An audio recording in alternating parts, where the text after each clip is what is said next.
here's the thing. I was a little hesitant about this guy. I still don't know entirely how I feel about him.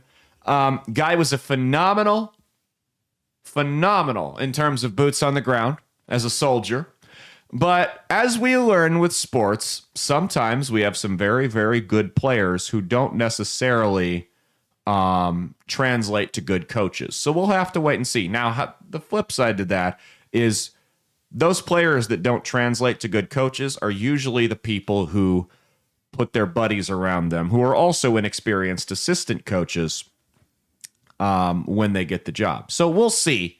I think Pete Hegseth, it sounds like he's going to surround himself with experienced and intelligent people that know more than him that he'll be able to use his resources on. So I'm confident in that. I'm also confident in the fact that, again, the establishment's upset that the game is changing. The scripts are finally flipping. We don't have this is the first time in my lifetime, if he gets approved, let me put it this way. If Pete Hegseth gets approved, and it's looking like he's going to, it will be the first time in my life that we have had a Secretary of Defense who doesn't represent bureaucrats, doesn't represent the intelligence agencies, doesn't represent defense contractors, doesn't represent Washington, D.C. and political elites, but represents the people who are fighting the wars on the ground and is going to look out for their interests first. And that's why they're so scared of this guy.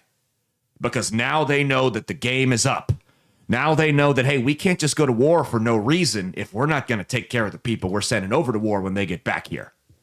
That's his whole thing, is taking care of the people on the ground that make the machine actually work, not the pencil pushers in D.C. And that's why they're so scared of him. That's why you've seen such a heavy smear campaign against him, because he's threatening not just the power structure, but the money as well. Now, we've seen a lot of personal attacks on Pete Hegseth, and I'm not going to excuse the stuff that this guy's admitted to doing. He's cheated on his wife. That's not a cool thing to do. Not a cool thing to do. I also don't think that disqualifies him simply based on the fact that I voted for Donald Trump. So I would be pretty fucking stupid if I thought that somebody cheating on their wife was an automatic disqualifier. I can disapprove. What are you going to say? I thought you were going to say simply based on the fact that I've cheated on my wife. Oh, no. No, I voted for Donald Trump. Oh, your heart probably skipped a beat there. It's like, wow, this is a hell of a time for him to admit that. No, but that would be pretty hypocritical of me as someone who voted for Donald Trump. Listen, if you have a repeated pattern of behavior and you're consistently doing something, I might have some questions there. I don't know this guy's personal life, though. As far as I know, he didn't hurt anybody. It seems like there were some other accusations about affairs he had that weren't really grounded in anything. But unfortunately, when you admit to doing something like that, you leave yourself open to criticisms and other accusations. I don't know what the deal is. I don't know what the deal is there. And I'm not going to excuse it. But do you want me to break down the harsh reality of the job he is applying for as defense secretary? Mia, what's the job of the military? I mean, to fight? To fuck shit up and kill people, right? Ultimately, that's what it is. Jerry Jones, the owner of the Dallas Cowboys, caught a lot of flack because he used to sign players with criminal records and violent histories that had all kinds of off-the-field issues. And he had a very memorable quote. He said, "I'm looking for football players, not Boy Scouts." Okay? I'm not excusing anything Pete Hegseth's done. They said he's a drinker. He gets into bar fights, stuff like that, cheated on his wife. I'm not going to excuse any of that type of behavior. But at the end of the day, the people that we put in...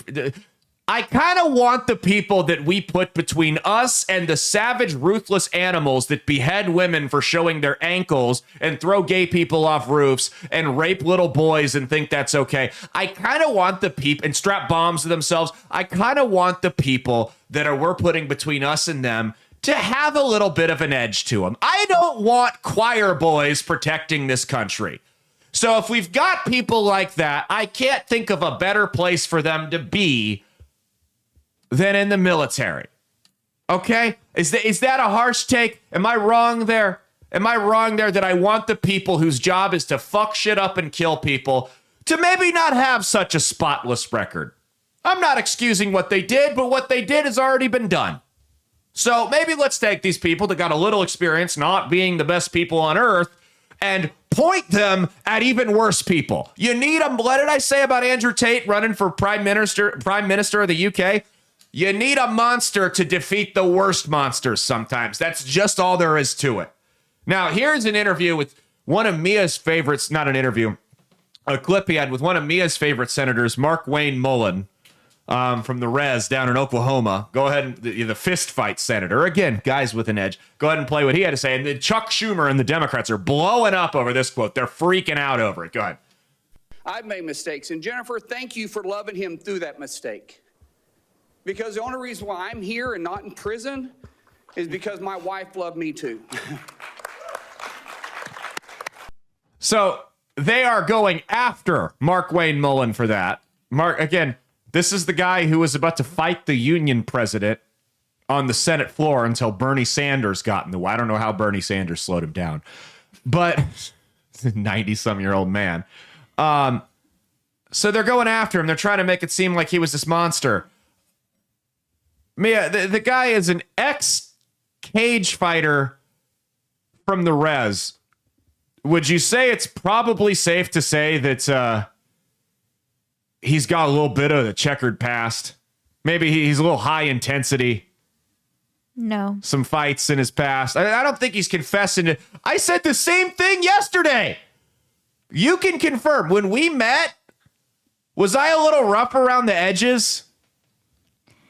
I think a little more than a little. More than a little. A lot more than I am now, right?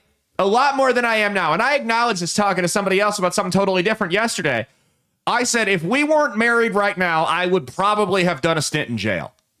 There's a lot of guys that were high intensity and rough around the edges. That doesn't mean we were drug kingpins or murderers or rapists or pedophiles or anything horrible like that.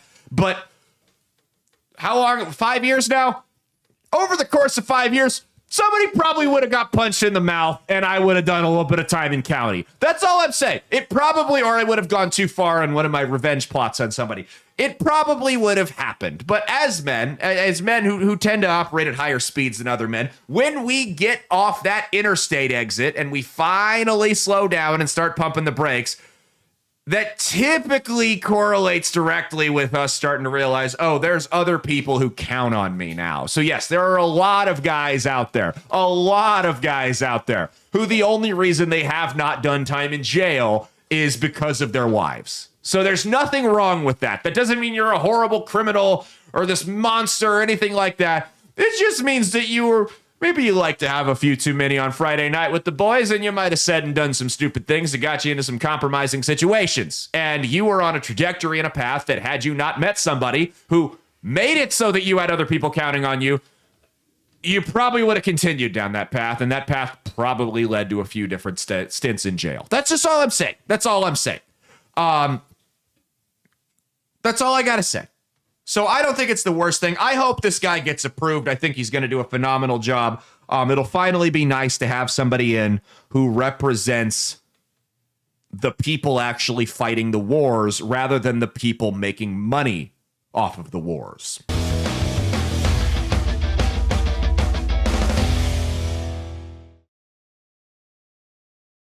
Hey, thanks for watching. If you liked what you saw, be sure to click the link in the description to get the full episode on Rumble. If you prefer to listen along, you could actually get us on Spotify, Spreaker, and iHeartRadio. You can also go to www.outlawstreamers.com to learn more about not just my show, but tons of other great shows and all the exciting projects they have coming up. Follow my socials at Caleb Isn't Funny on Twitter and Instagram, at Caleb Salvatore Comedy on the Chinese Spy app that is TikTok, and be sure to like and subscribe to this YouTube channel. Thanks, and we'll see you every Saturday for brand new episodes of That's Based. Peace.